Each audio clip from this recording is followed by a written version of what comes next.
So we are truly at the dawn of the end days when it comes to Dokkan Battle. 9th year and 10th anniversary reveals should be later tomorrow night at around 9 p.m. if you're wondering Eastern time.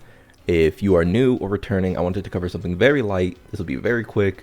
What to do if there is not pity in anniversary. So let's just read the inciting incident for this, and then we'll go over what the stratagem, hear that? This Dynasty Warriors words, the stratagem is.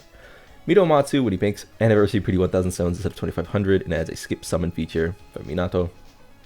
We'll be lucky if there's a pity at all during Diamond Goku and Glorio from Nano. Someone question marks, to which Nano responds, Diamond Goku and Glorio didn't have pity. Minato then responds, when the normal 1k stone pity was announced, they said that it wouldn't apply to Worldwide Download Celebration, Anniversary, New Year's, and Saiyan Day.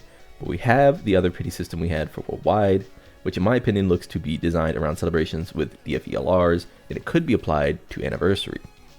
Notice as I'm aware, and like you said, we got it for Worldwide, making me at least think maybe they changed and then didn't get it for New Year's. Just pointing out, pity at Annie is not guaranteed at all. Yeah, it's definitely not confirmed. He just wanted to make a funny tweet. And the final being that he knows, but he had people, pushing up their glasses at him. And then we've got the local doom and gloomer, our goat Platty, saying their banner format was 7 featured and 3+1. The year 10 banners will be 10 featured with 3+1 and worldwide download celebration style pity. And of course we don't know this for sure. So it is, if you're new and you're like, well, I've been saving this entire time. Are you telling me there's a chance I don't get units or get all the units or blah, blah, blah, blah, blah. Well, great news is if they return to 2500, you as a new player should be stacked for at least minimum 2 of the characters, because you would hit that 2500 mark. And there's a ton of stones in Dokkan the moment you open the game, and less so if you've been playing for a long time like I have. So what do you do in the event that you can't get all 4 characters? You don't get lucky, you go to pity every single time on at least 2 banners, you're 5,000 stones in, what yada yada yada.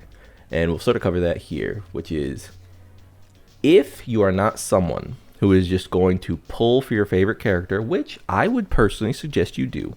If you are listening to me right now, I am not telling you to avoid your favorite character because you should play optimally, quote unquote, optimally. The optimal choice is to always have fun, but I would like to offer the comparison so that if you're more on the edge, say you love Gogeta and Vegeta the exact same amount. Say you love them the exact same amount. It literally doesn't matter which one you get.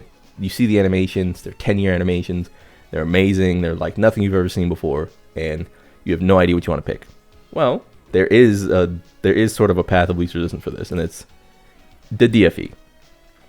So the reason you pull DFEs is because Dokkan Battle, even though I always say, hey, team building is not the end-all be-all in Dokkan, because after you pull for a celebration, after you pull for a few marquee celebrations, the team building gets very samey outside of just testing things yourself. Like maybe you're into SSJ4 Goku fan and you know this character is not very good, but you think you can pull him through a few events using the Saiyan trio from the Worldwide. That's kind of like fun team building, but ultimately team building gets a little samey in Dokkan because they haven't put in enough effort to sort of make these characters not flat. And also the content kind of requires number checks rather than skill answers, like team building is something like HSR or Epic 7 or whatever. Not going to go on that rant again. The reason you pull DFE, if you are someone who's completely new and you've never played and you're just getting into the game and you want the best chance of having a nice balanced account, is because they get the actual category leads. If you pull something like, I'm going to quickly get to this. Oh, here we go. If you pull something like a Tech Broly, well, you can see he's only got 1 lead. And this might change, by the way. We are getting year 10 power creep. This might go up to 2 leader skills and like 250%. We actually just don't know.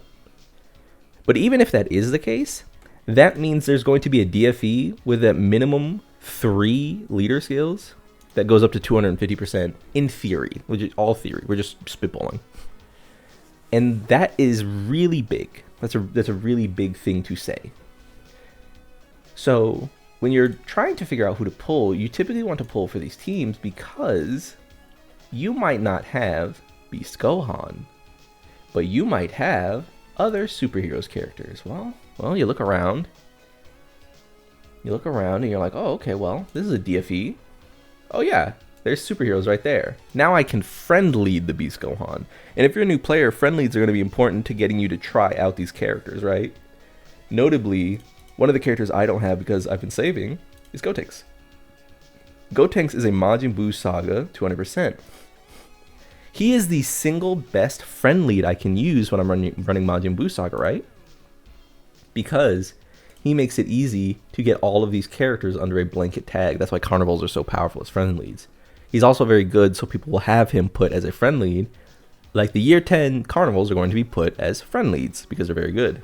Which means that if I have either this Goku or this Buu, who are both DFEs who lead Majin Buu, see that right here, it means I don't have to worry about having Gotenks.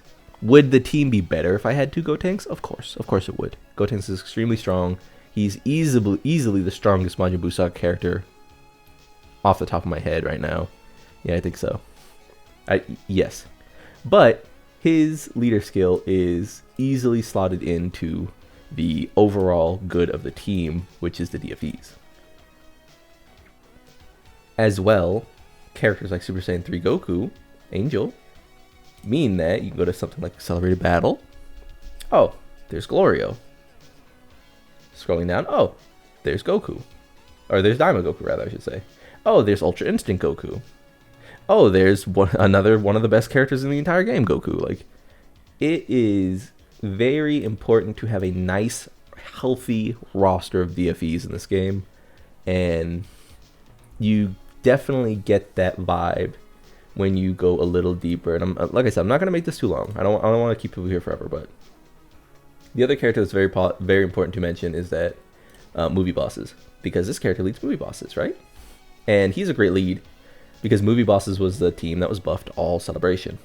That said, even though 2 of this tech Broly is extremely safe and smooth, you do lose access to some characters, right?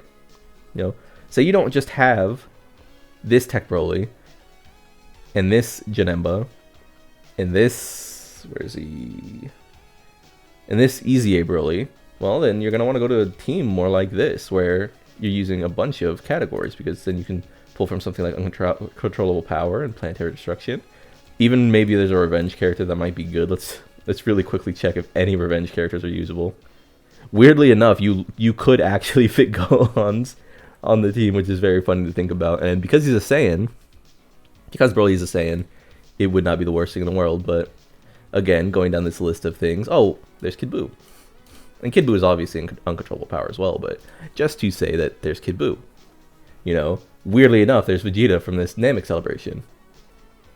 It just is very important to realize as a new or returning player how powerful these concepts have become, because, oh, and also, by the way, Uncontrollable Power, there's Majin Buu. You can't get any of the Buus on to, you know, that movie boss's team, but they are all really good.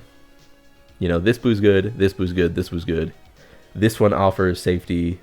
This one offers safety.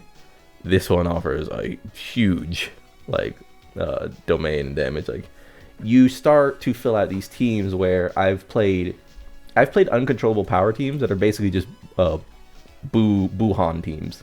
You know what I mean? And I just have this guy floating around using domain and offering a revive. DFEs offer the most flexibility for quote-unquote team building, which I would rather describe as character selection, because current Dokkan right now doesn't really support team building to the level that people, you know, want to say it does. You know, a lot of the characters that are the strongest will end up on your teams as the fill-ins because they are simply more stats than other characters. So, and this can change, you know, I'm not saying that's totally invalid. Like, you know, some characters like this character were literally brought back by the fact that he's good in Goku and Frieza, which does make him a team building option, right? And you do have to build the team around the fact that now you've got two to three domain skills floating around. So it's not completely invalid, but Yeah, just having these skills. Like imagine your pick was Super Saiyan Broly during the anniversary and he was a carnival, so he leads super bosses. Let me just tell you. Yeah, look at how many characters super bosses got, by the way, since anniversary. Really bad. Super Saiyan Broly, Golden Frieza's banner unit, this EZA, nothing. It's like, sorry I had to pause for a second there, but I was going to say nothing until Topo. Then Cellmax actually brings the team together. He is the Super Boss's character that made this team even viable. So if you would have pulled for Super Broly, say you liked Gogeta and Super Broly the exact same, if you had chosen to pull for Super Broly as the Carnival in this hypothetical, your team would have been essentially unrunnable. Because Super Broly has a domain, Fusion Zamasu has a domain and was aging out. These two Goku Blacks are terrible now. No other characters got added worth anything. Super Bosses needed Rainbow Orb changing before this character became good. They didn't get it for a long time. Topo finally came, Cellmax finally came, Jiren finally came. Now we're talking about a team. Look at how dire that is. Whereas, because we do know that he is a DFE, what was his team instead? Oh, Transformation and Full Power. Those are pretty good. Look at all these characters on this team. So many new ones. Every single good character is on this team. Go down here. Every single good character is on this team. That's the power of DFEs. If you like the video, subscribe to the club. We're going to make it 10th anniversary soon. Peace.